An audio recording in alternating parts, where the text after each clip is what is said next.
Hi, Omega Chaos Dragon, with a special video. It's my 600th video on my Yu-Gi-Oh channel, and for this occasion I show my top 10 favorite Yu-Gi-Oh master cards. Of course I have done this kind of video before. Last time it was at the end of 2014, and it's time to do it again. A few favorites have changed, but many of the old favorites are still here. So first, the 10th place, Chaos number 107, a Neo Galaxy Stardust Dragon. Of course, really amazing card, and really amazing artwork design. I remember in the Yu-Gi-Oh! Sexel, this card wasn't revealed until much later. Of course, this card is used by Barian Emperor Missile, and Missile was the first Barian Emperor that dueled against Yuma, and Missile tried to summon this card, but it didn't really work out, and we had to wait for a long time until we found out the design of this card, but we didn't even find out the effect of this card until much later. But of course the anime effect of this card is much more powerful than the real life effect, but in real life it's still pretty powerful. Just detach a material and then your opponent can't activate anything on the field at that turn, so you can just really auto-K your opponent if you can. So the second effect of this card, that recurs regular number 107, is not really that relevant, because you have to tribute 2 monsters, and also you can only attack monsters with that effect 3 times.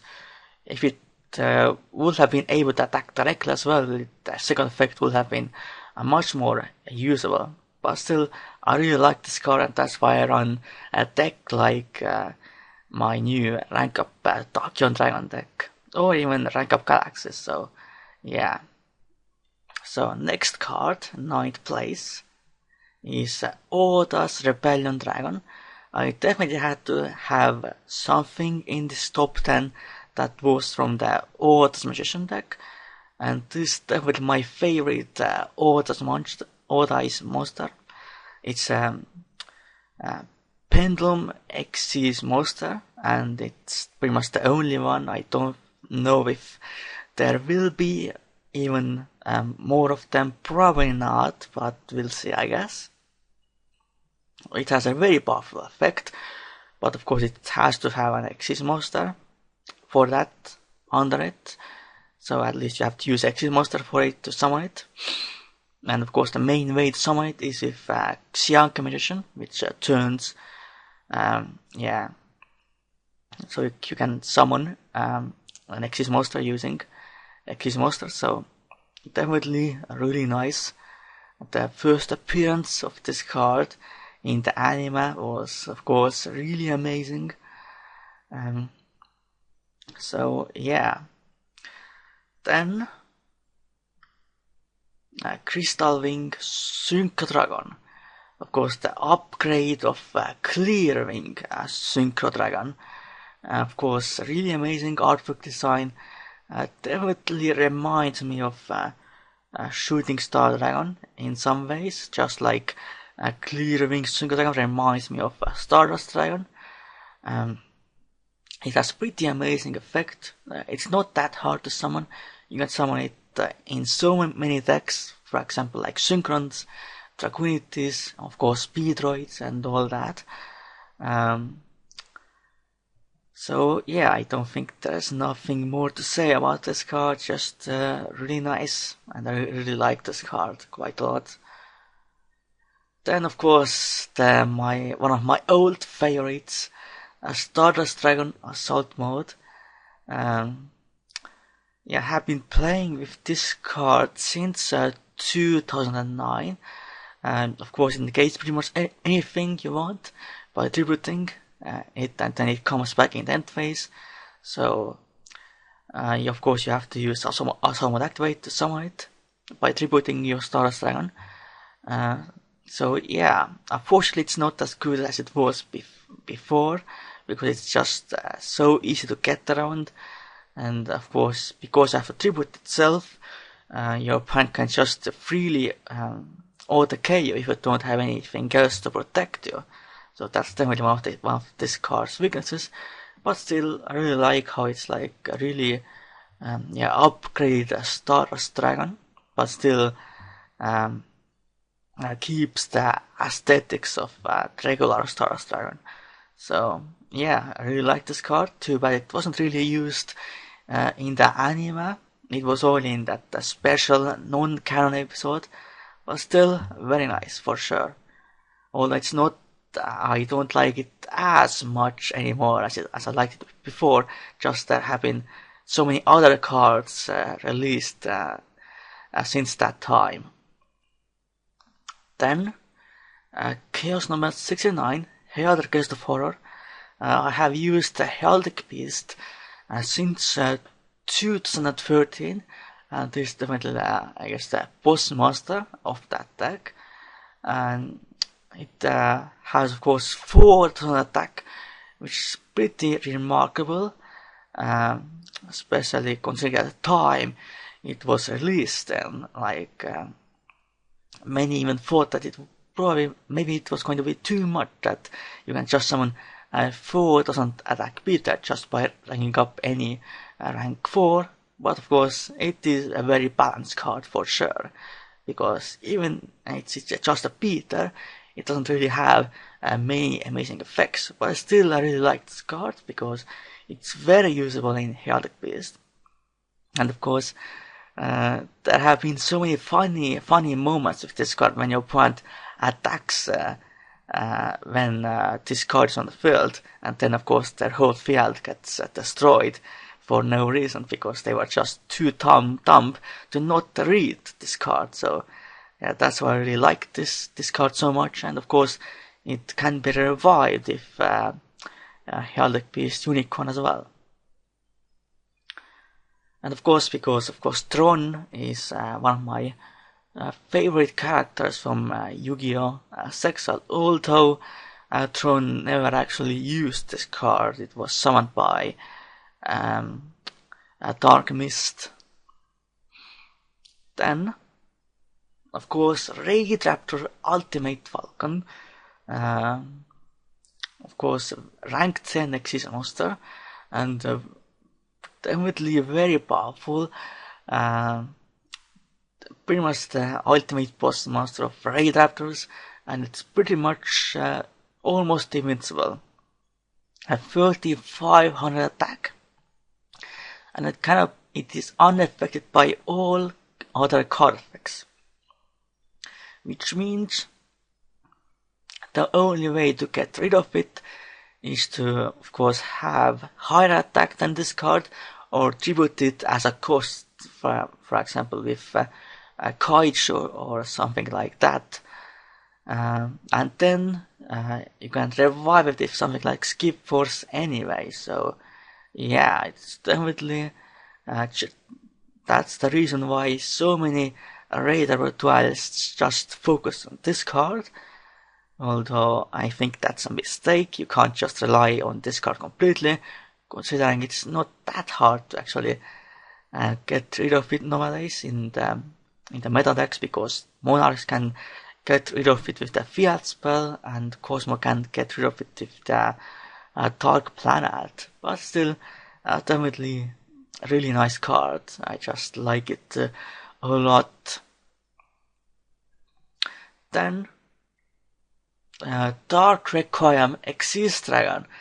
This card just appeared in the most recent episode of Yu-Gi-Oh! Arc 5.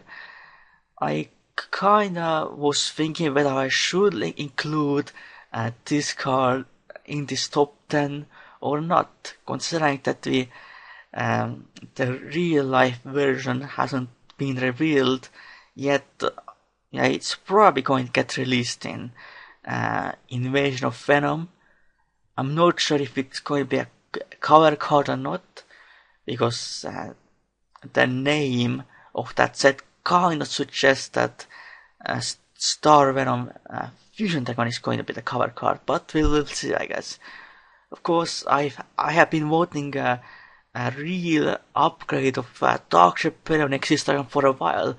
Oda's Repellion Dragon doesn't really count, because that's more of an upgrade for Oda's Pendulum Dragon. So, yeah. And this, the way they delivered, I really like this card's artwork design, and stained glass motif is, looks so amazing. So, and the effect of this card, anime effect of this card, also seems really good.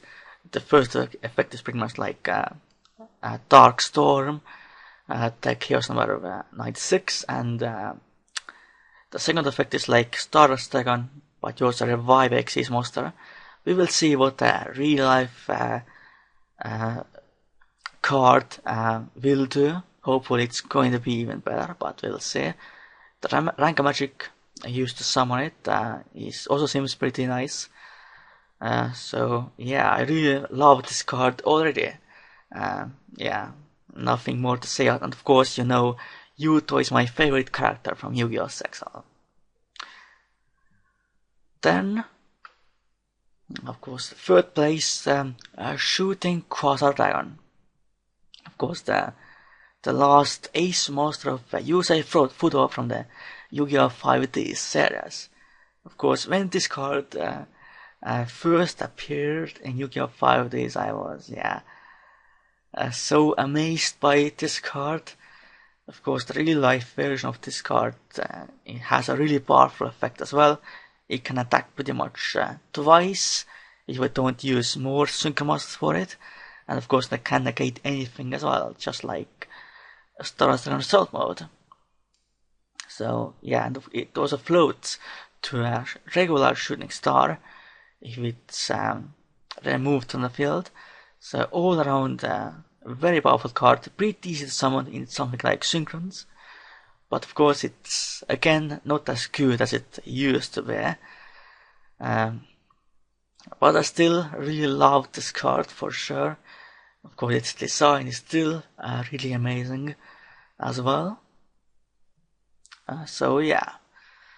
Then, second place, Chaos number 101, Sound on the Dark. My favorite number card. And of course, Nash is my favorite Yu-Gi-Oh! Sexual character, and probably my favorite character from all Yu-Gi-Oh! Anime series. And this card is pretty much the signature card of that character. Of course, it has a pretty amazing effect, and just you can absorb any special summon monster as Xyz material, and also you can revive it if it's destroyed with Xyz material.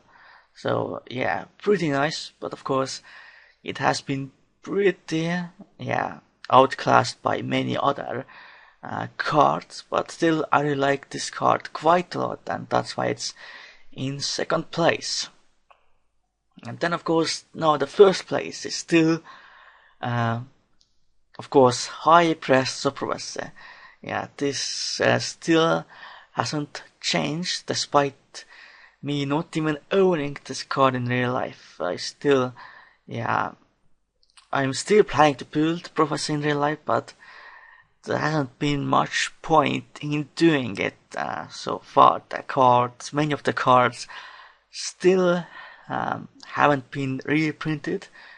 Tower did get reprinted the last year's Premium Gold, but the Secrets and Spell Magician and hasn't been reprinted yet, and also Fate also, since Fate did get unlimited pretty recently. But still, of course, it's pretty much I guess, my soul card, or something like that, I would say. Just like the, of course, again, artwork design, and of course, also my High Priest is my favorite tarot card as well. So yeah, I am planning to make more of these top 10 videos. So let me know if you want to see more of these kinds of videos. This is just a special one and an update to my top 10 favorite master cards.